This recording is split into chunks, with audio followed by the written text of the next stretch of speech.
Hola. Hola, hola. Ah, Bueno, perfecto. Bueno, retomamos entonces con la segunda parte. Mm, Quisiera saber si, bueno, en el intercambio que tuvimos en ese primer bloque, digamos, surgieron algunas preguntas propias de lo que fue el intercambio, digamos, quieren retomar algo que les parezca que sea necesario retomar, dudas, comentarios,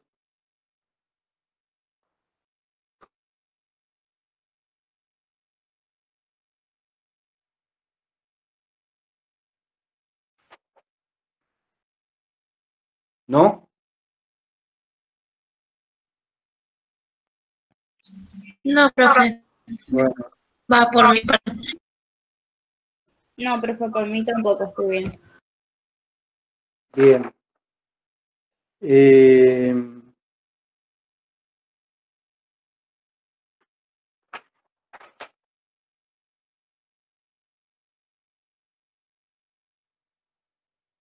Acá hay una pregunta que dice, me gustaría que hagamos un intercambio con esta pregunta, me dice, la elección definitiva de objeto, ¿a qué se refiere? ¿Al objeto género por el que se va a sentir atraído? ¿Se escuchó?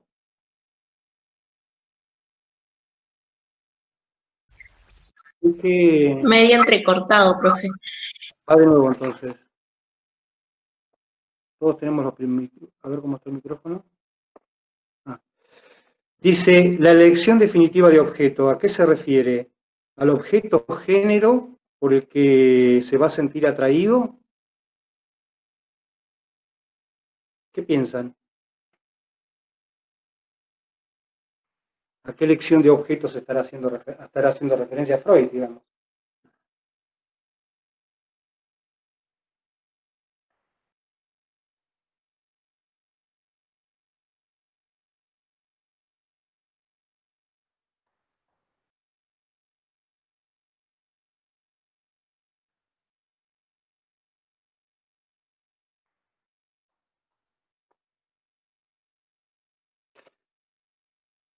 Digo, ¿no? Porque hoy estuvimos transitando en los comentarios que,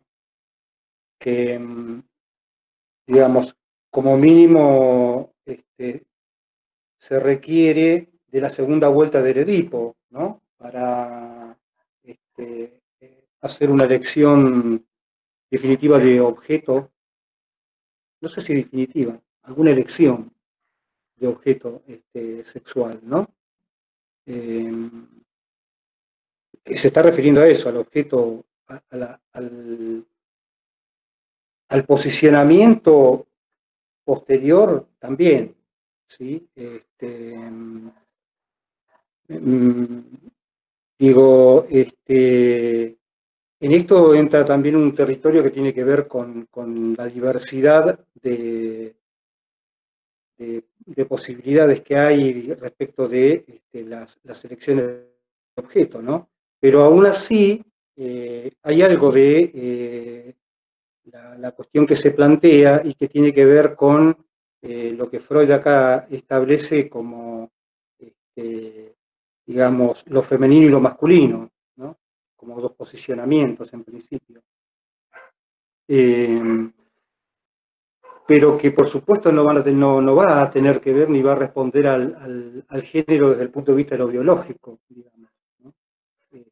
Esto va a tener que ver con otras circunstancias que tienen que ver con la subjetividad en todo caso, ¿no? ¿Cuál es la elección de objeto? ¿Sí?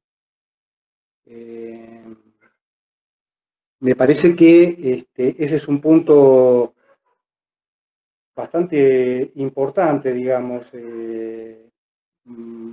poder, digamos, como mínimo establecer que acá no se trata de la biología, sino que se trata de una inscripción a otro nivel, digamos, ¿no? A nivel de lo inconsciente, justamente. ¿Cuál es la elección de objeto sexual, el posicionamiento del propio sujeto respecto de esa elección, ¿no? Bueno, acá hay otra pregunta que refiere a, digamos, ¿qué quiere decir que la primera fase sexual de la mujer tiene carácter masculino? ¿Alguien puede responder algo de esto? Algo se respondió, pero a ver quién toma la palabra ahí.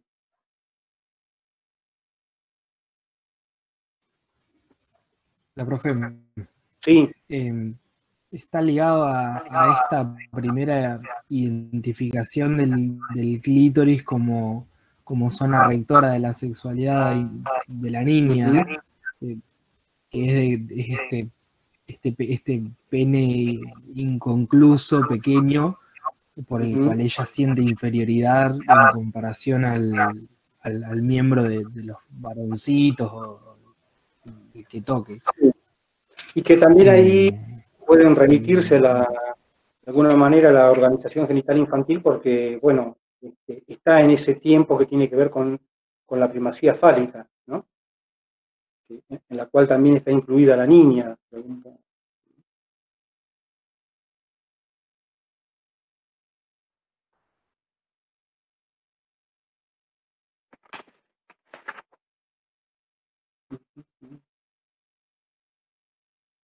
Después dice,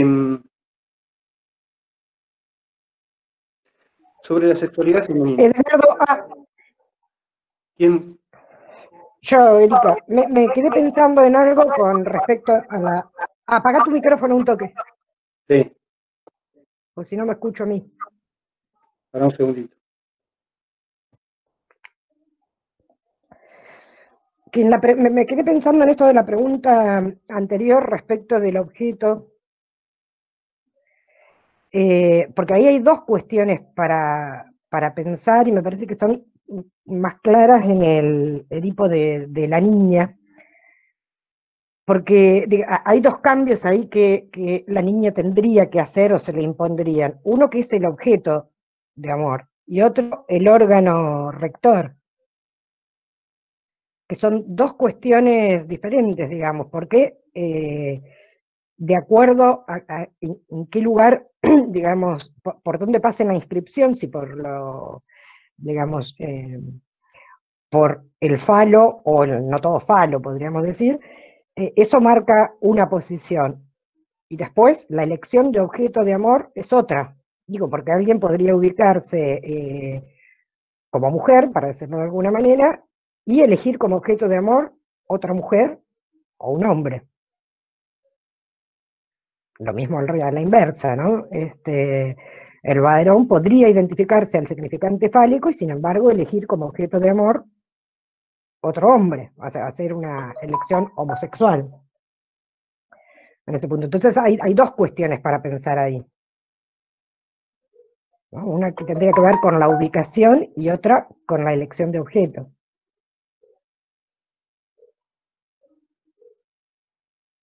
¿Sigue? Para complejizarlo más, por ejemplo, hay un, para ejemplificarlo, complejizándolo, Dalmiro Sáenz, no sé si lo conocen, que es un escritor y humorista argentino, él dice que él es lesbiano, porque él se ubica como mujer, pero le gustan las mujeres.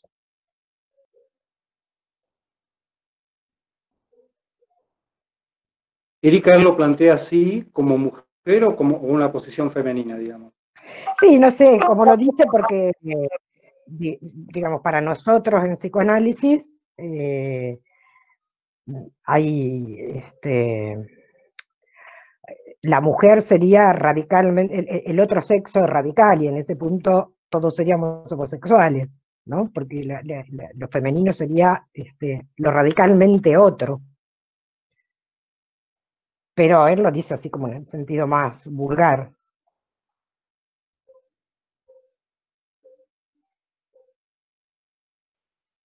Sí, y vos sabés que me quedé pensando porque, digamos, por eso digo, está bien lo que traes, porque hay algo también que además en esto es muy singular, ¿no? Porque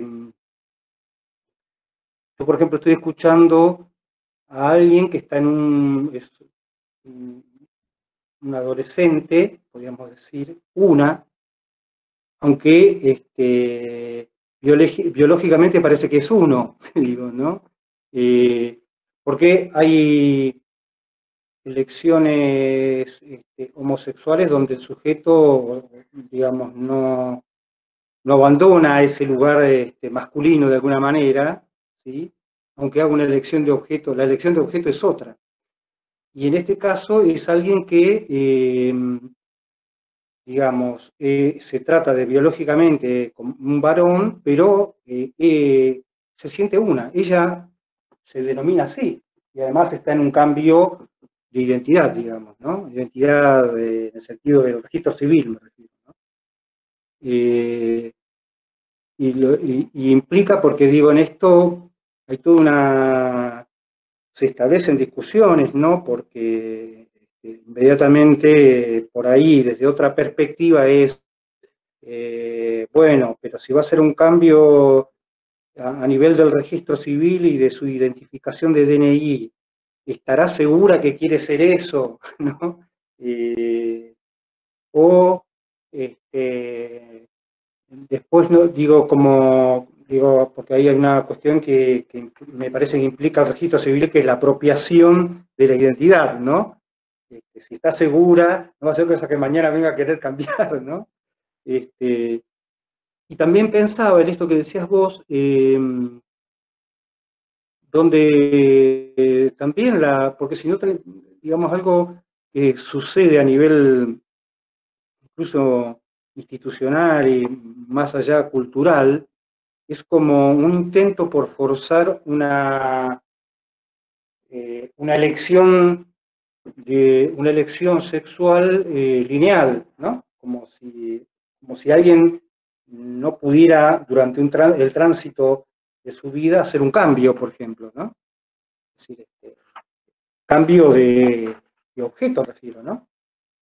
Más allá de a lo mejor que es una traza que ya está, porque digo, ha habido muchos casos donde alguien inicialmente, digamos, tal vez empujado por la cultura, eligió a alguien del sexo contrario, digo, desde el punto de vista biológico, pero su pasión estaba en otro lado, digamos, ¿no?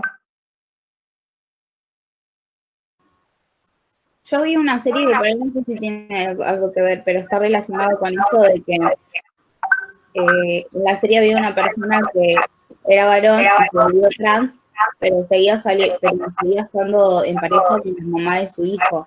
O sea, él se sentía atraído por las mujeres, pero se sentía una mujer. Entonces, apago mi micrófono y repetí, por favor. que en Netflix hay una serie, no sé si algunos la conocen o alguien la vio, que se llama La Casa de las Flores. En esa serie hay una persona que es trans, digamos, que ella igual se siente mujer, pero a la vez sale con la mamá de su hijo. Entonces, le gustan las mujeres, pero a su vez le gusta ser mujer. Sí, conozco, la vi la serie.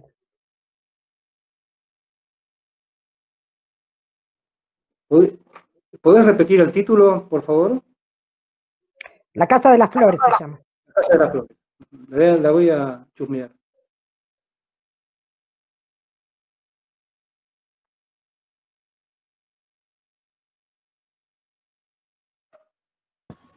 Es como una telenovela mexicana, más o menos. Es todo muy dramático y está bueno igual, es muy teatral. Hola, ¿puedo hacer un aporte, Edgardo? Por supuesto.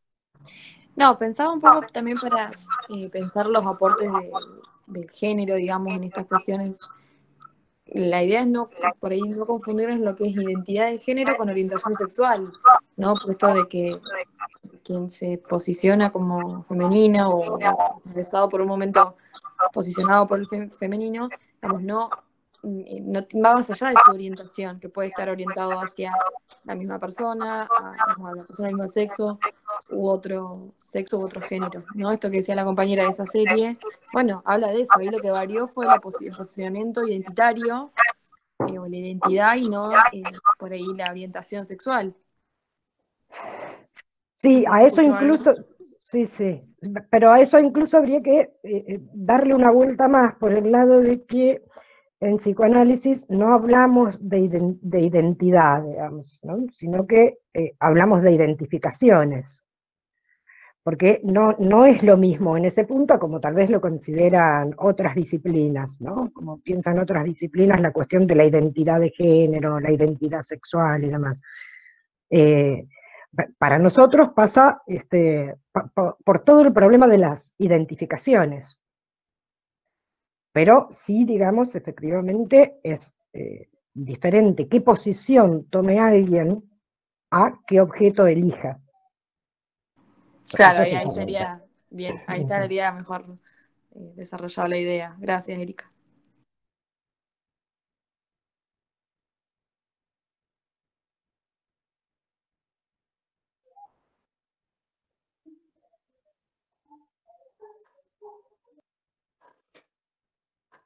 Bueno, aquí consultan, preguntan por qué se liga las neurosis a la feminidad, digamos, ¿no?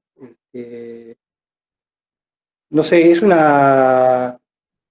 es un planteo que seguramente surge del texto de Freud, digamos, pero bueno, ya sabemos, dando una vuelta más con Lacan, que digamos, las neurosis son una de las tantas posibilidades que, digamos, se establecen como posicionamientos clínicos, ¿no? Como posicionamientos en la estructura, digamos, ¿no?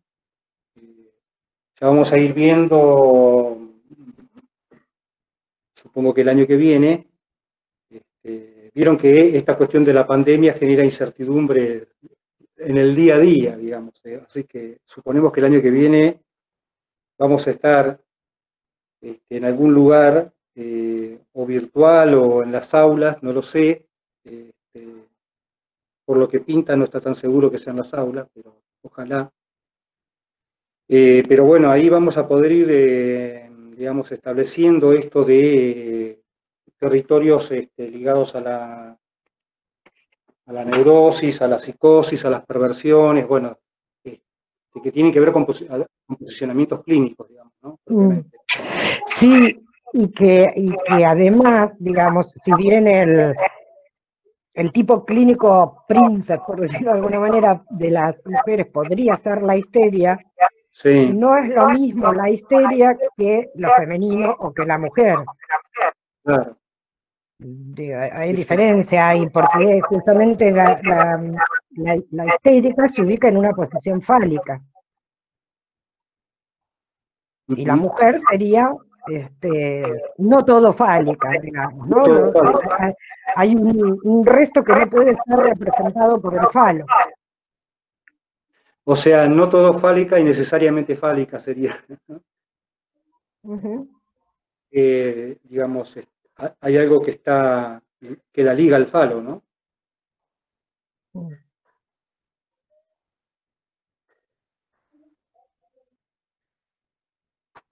Después hay otra pregunta que dice, si la bisexualidad está anclada a ambos sexos en la niñez, ¿cuáles son las características que hacen que lo masculino se acople a lo activo, pasivo, lo femenino? Me parece que son varias cosas juntas acá, ¿no? Digamos, hay algo que el mismo Freud ya lo establece como que esto es fluctuante, digamos, el pase de, si bien él establece incluso una posición masoquista en la mujer, y más ubicada al sadismo, lo masculino, ahí son planteos, desarrollos que va haciendo que no quedan en ese punto, sino que se requieren de nuevas conceptualizaciones donde esto de lo activo, pasivo, lo masculino y lo femenino va fluctuando, ¿no? No es, si bien él lo establece acá, lo plantea y lo piensa, a lo largo de la obra, por ejemplo, hay un texto que se llama El problema económico del masoquismo, donde es un texto donde Freud da cuenta allí de las fluctuaciones, digamos, respecto de esto. No queda estrictamente vinculado a lo femenino o a lo masculino, ¿no?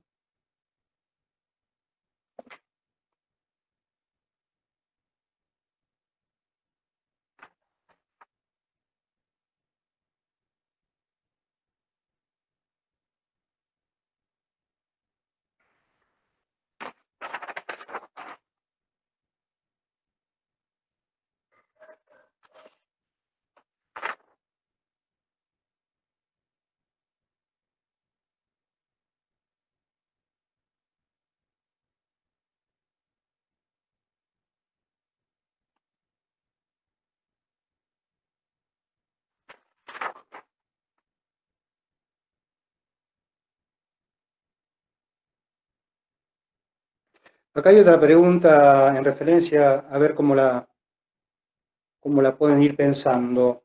Dice, es en referencia a la organización genital infantil. ¿A qué se debe, se escucha, no? ¿A qué se debe la búsqueda del falo en todas las cosas del mundo que rodean al niño? ¿Qué leyeron en referencia a eso?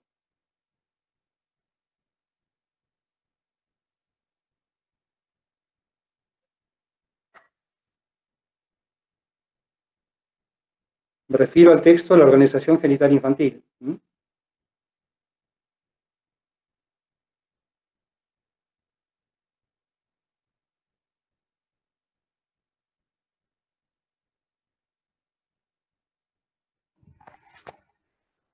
Profe, ¿no había como una pulsión de conocimiento, de búsqueda de él, y al encontrar, que viene, como lo decía Juan, su cosita de hacer pipí, lo busca en el mundo, asociaciones y así?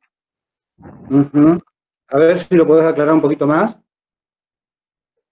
Como que impulsado por esa pulsión de conocimiento, de la curiosidad propia de un niño, toma ese falo y lo intenta reconocer en el mundo, indaga sobre él. Es como que va, a ver si entendí tu planteo, es como que va haciendo una pesquisa, como ocurre con Juanito, justamente, ¿no? ¿Sí? Quiénes tienen, quiénes no tienen.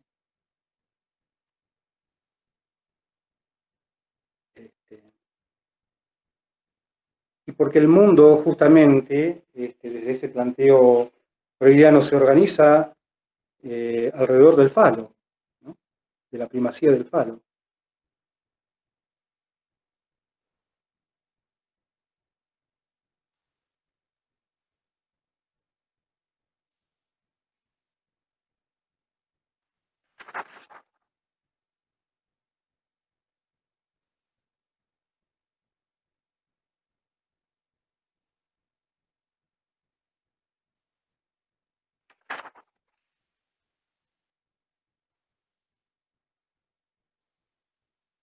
Acá hay otra pregunta, a ver cómo lo resuena, que dice, ¿qué significa que las metas sexuales de la niña junto a la madre son de naturaleza pasiva y activa, a su vez?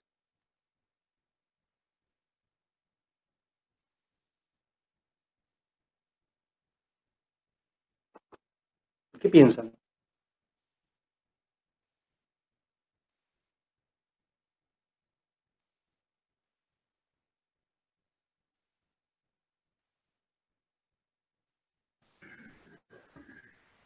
No sé no recuerdo mucho esa parte del texto, pero sí recuerdo que hacía una alusión como la connotación de amamantar y ser amamantada, ¿no? De la madre que amamanta digámoslo, desde un rol activo, y la niña que, no sé, se alimenta activamente, pero la madre se deja, no sé cómo son los términos, se pone en una situación pasiva para que la nenita activamente se alimente. Creo que mencionaba un juego como de esa dualidad, de esa dualidad en el hecho de la alimentación. Es lo que se me viene ahora. No lo anoté y tendría que entrar a Drive para buscar el texto, porque no los tengo físicamente. No recuerdo.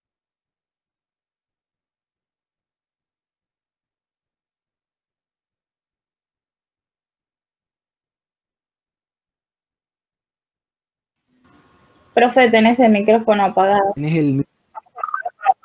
Me di cuenta. Lo había apagado cuando hablaba.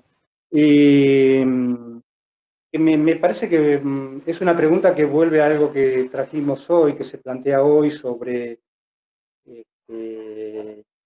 la cuestión de la actividad-pasividad ligada a ese primer tiempo con la madre, digamos, ¿no?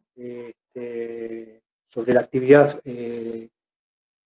ligada al clítoris, ¿sí? Como primacía, y después el pasaje al otro, digamos, tránsito que tiene que ver con una posición más pasiva respecto de eso, ¿no? Como, bueno, el cierto abandono de ese órgano respecto, digamos, de la primacía, para entrar a la posición más de la cavidad vaginal, que la ubica Freud allí como pasiva, ¿no? Me parece que está hablando de ese tránsito justamente, ¿no?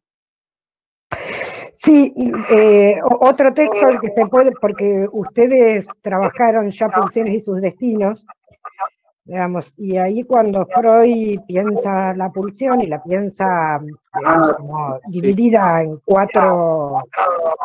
Apaga un toque tu micrófono, Edgardo. Me retumba la cabeza escucharme a mí misma. Cuando habla de los 4 componentes de la pulsión y habla de la meta, digamos, que dice que la única meta de la pulsión es la satisfacción, propone 2 tipos de meta o 2 tipos de satisfacciones, ¿no? De activa, digamos, de fin activo, o pasivo.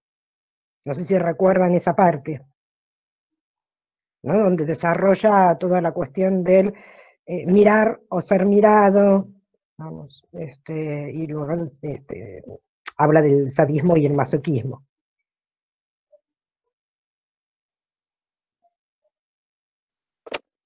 Sí, pensaba en el sentido justamente de uno de los destinos de la pulsión, qué sé yo, que lo plantea como la vuelta sobre sí mismo, el trastorno en lo contrario, que son como donde se plantea justamente la cuestión del sadismo, masoquismo, como destinos de la pulsión.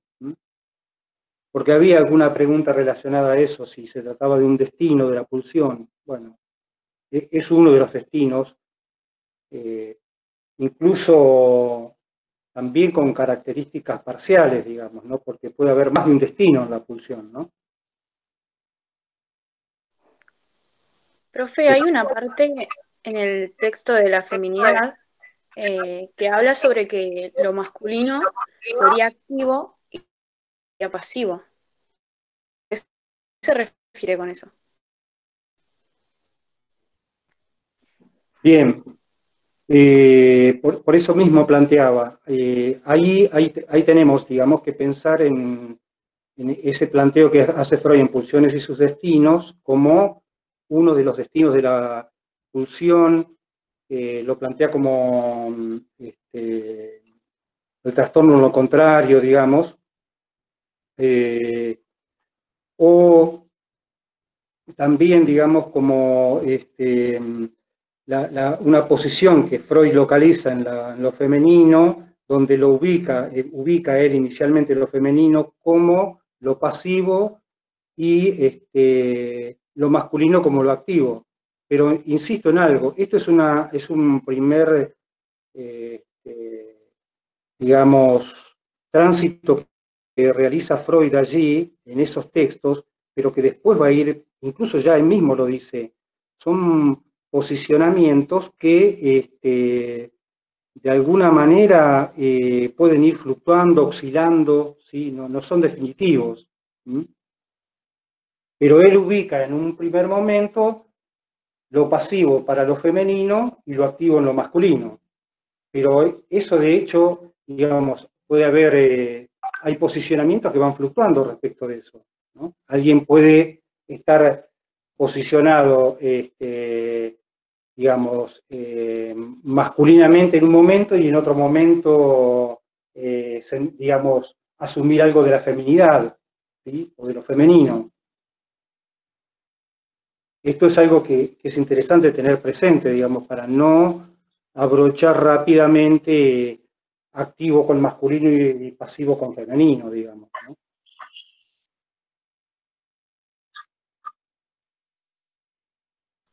Claro. Bueno, ¿preguntas?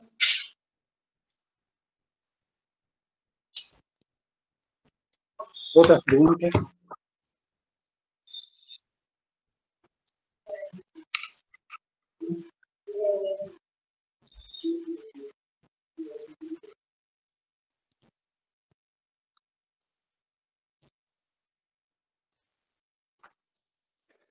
A mí me parece que también, a ver si tengo el micrófono prendido, sí.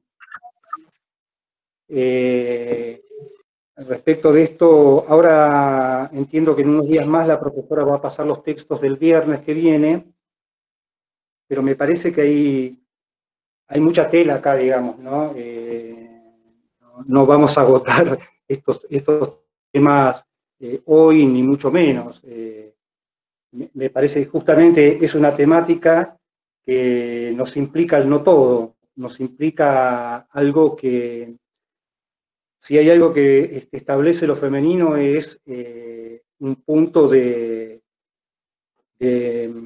de no relación sexual, ¿no? No hay acoplamiento como podíamos pensarlo en el universo más, de la naturaleza más animal, digamos, ¿no? Donde parece que macho y hembra pueden, a menos que estén neurotizados los bichos, que pueden ser animales domésticos, pero digo, si eso no es así en el reino de la naturaleza, podríamos pensar que incluso los animales tienen épocas de celo, tienen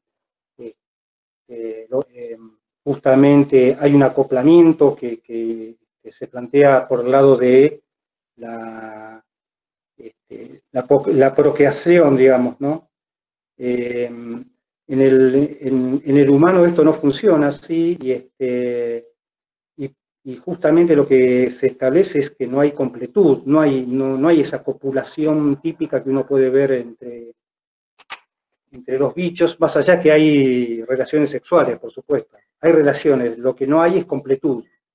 Entonces, con esto en psicoanálisis tenemos que lidiar muchas veces, ¿no? Igual hay que ser humano. ¿Eh? Igual hay que ser humano para suponerle un goce completo a los animales, ¿no? Claro, sí, por eso. Es un goce completo. Habría que preguntarle a ellos si existe la relación sexual. Bueno, esa respuesta vaya a saber que se puede dar, digamos, ¿no? Pero sí que se supone cierta completud, ¿no? Por lo menos no hablan de lo contrario los bichos. Pero es interesante eso de la suposición, ¿no? Porque para suponer hace falta ser humano, ¿no? Hace falta creer que el otro sí sabe o goza. Pero está bueno. Sí, claro. Y eso lo produce justamente el atravesamiento del universo simbólico, digamos, ¿no? Porque sin eso es que para articular con alguna otra cosa que ya hemos trabajado, de eso se trata la transferencia, ¿no? De suponer un saber, ¿no? Claro. O en este caso suponer que se sabe sobre el goce. Sí.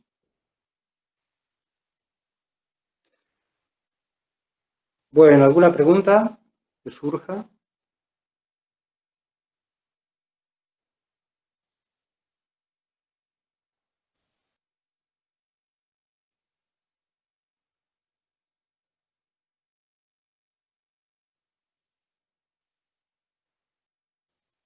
Ustedes tenían, Erika y Gabriel, establecido lo de para las comisiones que daban para trabajar, tenían los materiales clínicos, creo que eran, por un lado, y Sí, el tal vez caso retomar Ramiro algo. pensábamos trabajar.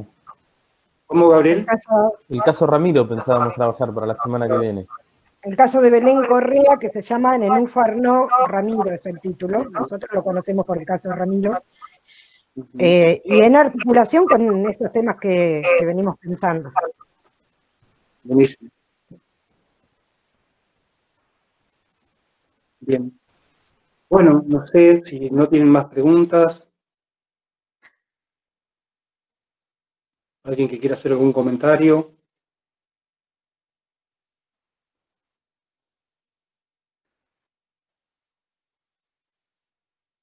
Hay bastante más para...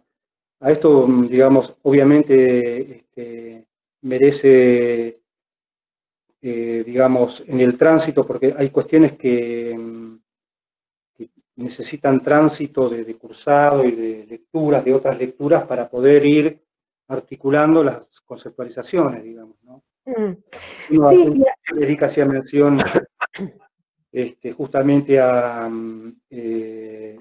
digamos, la conceptualización que hace Lacan de los tres tiempos del Edipo, y que eso marca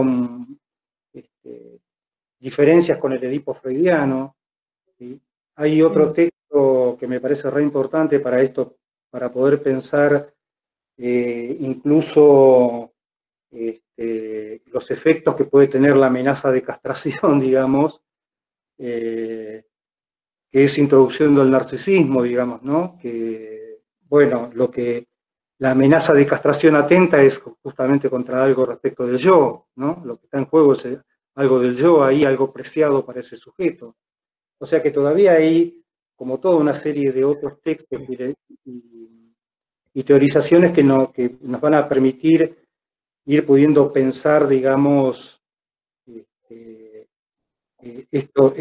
recorrido, ¿no? Sí, ahora que decís esto se me ocurre algo, tal vez ya una consigna un poco más específica para la comisión, por lo menos para la de la mañana. Sí.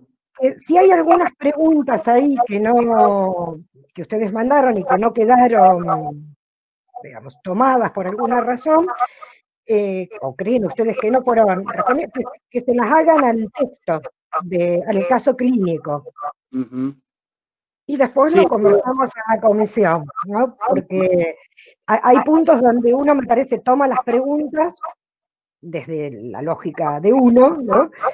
Y tal vez hay algo ahí que ustedes querían transmitir que no quedó suficientemente tomado por las respuestas que le fuimos dando. Entonces, por ahí se le puede hacer la pregunta al caso. Se le pueden hacer esas preguntas a los casos clínicos, ¿no? Y ver qué sale de ahí, que van respondiendo. Sí, profe, a mí me parece bien, me gusta la idea. Buenísimo.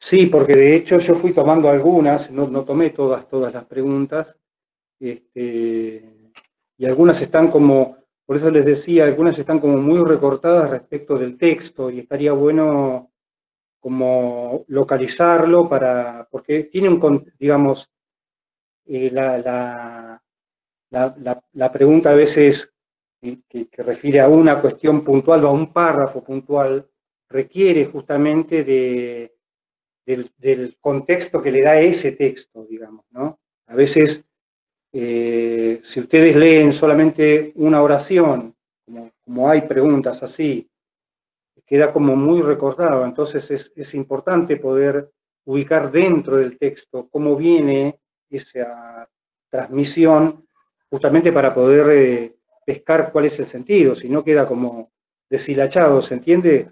Eso me parece que es bueno para ustedes, para que lo puedan trabajar, porque si no, queda muy pelada de la pregunta, casi que no es una pregunta tampoco, ¿sí? Bueno, nos veremos en la próxima, entonces. Dale. Bueno, profe. Nos vemos, profe. Bueno, Profe, hasta nos Buen vemos. fin. Buen fin de para ustedes. Gracias.